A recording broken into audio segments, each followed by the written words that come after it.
Welcome back to the channel, and in today's episode, I'm going to help you navigate the college experience.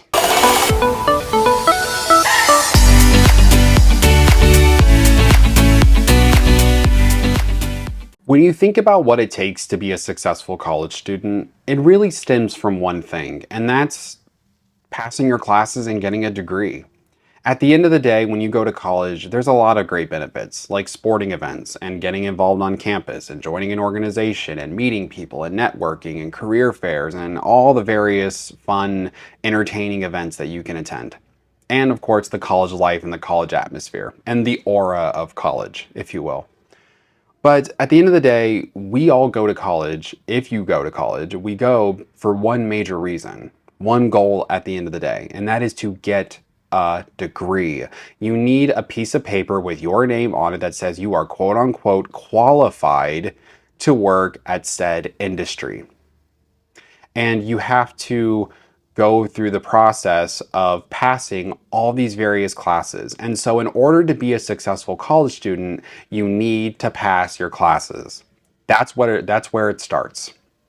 And so in today's episode of helping you navigate your college experience, we're going to take a look at learning and why understanding how to learn is so important. But we really can't start here in college. When you think about college success, it actually starts before you're in college. I would argue it actually starts when you're in elementary school.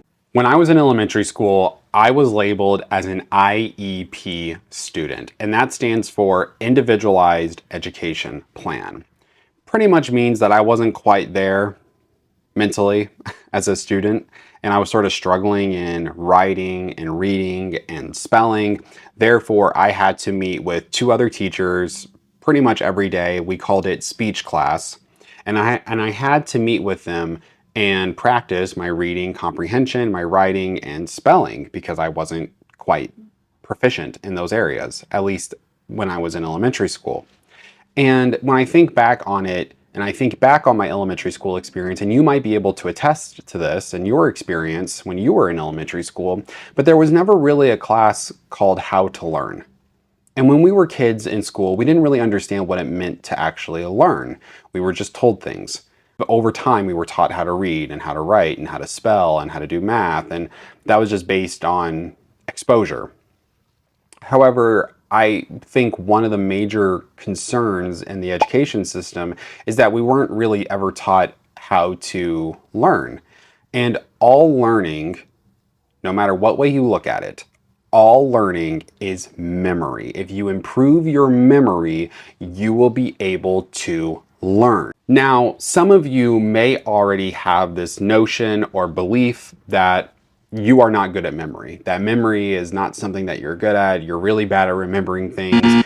And a lot of times you use that as like your self-talk as a way to wire your brain to believe that. And in today's episode, I'm going to share with you a memory technique to kind of prove a point that you absolutely can unlock the most potential out of your brain by enhancing your memory.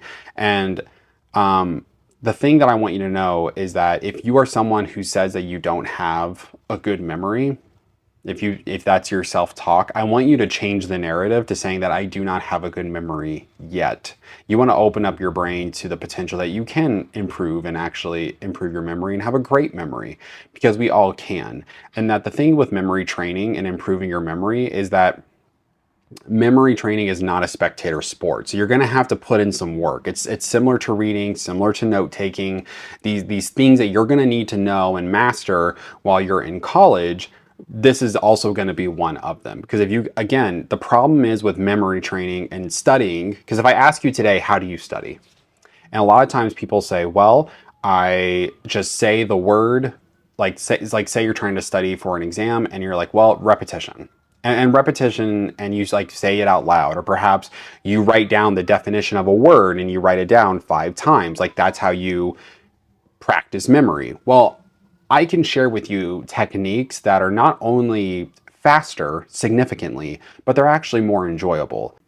In order to better understand memory training and memory techniques, and before I share the technique with you, I'm going to go ahead and quiz you first. So on a piece of paper or on your cell phone, it doesn't really matter, go ahead and create a list from 1 to 20. And I'm going to share with you 20 random words, and I'm going to quiz you on how well you memorize these words. So whatever technique you have, whatever your strategy you want to use to memorize this, go ahead and do that. However, the only thing that I ask is that you do not write down any of the words, the list of 20 words. I don't want you to write them down while I'm sharing them. I just simply want you to listen. That's it. And so we're going to begin the list now. Sun, eyes, triangle, seasons, hand, beer, Snow White, planets, baseball, bowling pins, football team, eggs, Friday, Valentine, quarter, chess, movie, golf, COVID, Andrew Jackson. Okay, that's the list. So now what I want you to do is go ahead and write down to the best of your ability in order the list that I just shared. And go ahead and hit pause on the video, take a little bit of time. Before I get into this technique, I want you to think back on the 20 words and maybe ask yourself why you remembered some words over others. Perhaps some words were very unique. Perhaps you remembered words in the beginning. Maybe you remembered words in the end. And that's a lot of times that's what kind of comes to mind when we think about memory. However, I'm going to share with you a very basic technique to sort of showcase that you absolutely have all the potential in the world to better improve your memory. Alrighty, let's get into the memory technique. So this memory technique is founded by Jim Kwik, who is the author of the book Limitless. Jim Kwik is also a memory coach, and so he teaches people all over the world how to unlock the most potential in your brain, and he shares various memory techniques, and I'll be sure to go over a few of them on this channel. But if you want to learn more about Jim Kwik and the work that he does, I'm actually going to go ahead and put his YouTube channel in the description. You can feel free to check that out below if you'd like. But the memory technique that I have for you today is called basic association. Basic association is, simply put, is a logical connection between two things. And so if we revert back to the memory quiz that I gave you, let's go through it 1 through 20, and let's see if we can make a logical connection between each of the words and the number associated with it. Let's begin reviewing the list from 1 through 20. Number 1 is sun. Now, what is a logical connection between 1 and sun? Well, there's only one sun in our solar system, okay? And 1 rhymes with sun. And so that is a logical connection using basic association to remember the word sun. Number 2 is eyes. Now, what is a logical connection between the number 2 and eyes? Well, the most obvious is that you normally have 2 eyes. So that is considered a logical connection. Number 3 is triangle. So let's go back to elementary school and ask ourselves, what is a logical connection between 3 and triangle? Well, if you were in elementary school, you know that a triangle has 3 sides. So congratulations. Number 4 is seasons.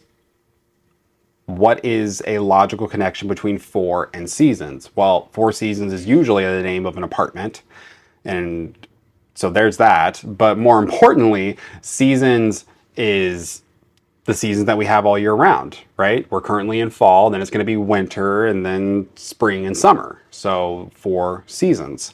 5. What's number 5? Hand. Now, what is a logical connection between 5 and hand? And there's normally 5 fingers to a hand. Very good. Number 6 is beer. What's a logical connection here? You ever heard the phrase a 6-pack of beer, 6-pack? So that's going to be another logical connection. Number 7 is Snow White. It's kind of an interesting one, but it's very obvious if you know the movie, if you know the tale, if you know the Disney film, is that it's Snow White and the 7 Dwarfs. Very good. Number 8 is planets. Now, what is a logical connection between 8 and planets? Well, there's 8 planets currently in our solar system. Going back to the solar system again. Okay, moving right along. Number 9 is baseball. So what would be a logical connection between baseball and the number 9? Perhaps there's 9 innings in baseball normally. There's also 9 positions in baseball, at least when you're pitching, there's usually 9 positions that are out there. And so perhaps you can use that as a logical connection. Number 10 is bowling pins. What's the logical connection there? There's only 10 bowling pins to each frame. Very good. Number 11 is football team. And you can actually apply this to both American football and European football. And that is that there is normally 11 players on each side of the field. Number 12 is eggs, and that is, well, a dozen eggs. Number 13 is Friday, and why is that? What's the connection there? Perhaps Friday the 13th. Very good. Number 15 is quarter. Now, what's the connection between 15 and quarter? Well, perhaps a